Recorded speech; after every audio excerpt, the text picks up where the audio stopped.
Okay, so I want to revisit this a little bit more. This is what my head is doing now. So what I did is that remember when I told you it was a hard part of it that seems like it's not like broken yet, and I shattered the front of my face. I have now created a snap and a break all the way across the back of the whole head that feels like it's 3/4, but projecting down to the pineal gland is probably like a like 7/8 inch or something.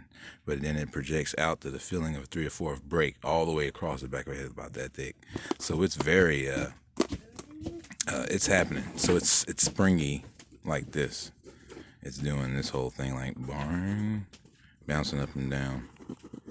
And every time it comes up, it gets like extremely jarring. So this is what I learned about it: is that you basically are basically pushing whatever it is. Say this is a blob or a spiritual energy. So you're pushing it just out of the head just so it sits on top, which is very what we already know. But it feels like as it gets closer to the top, which is really down in here, it feels like that energy, that flux of electricity is coming out of the head. That is not necessarily this per se, but the whole flux that has been coming up all along is starting to try to create a very realistic expression on top, like that.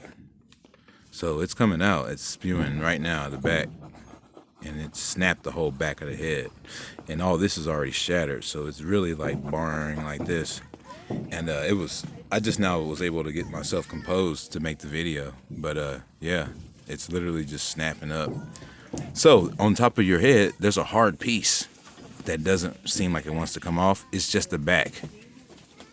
That's it. Stay tuned for more.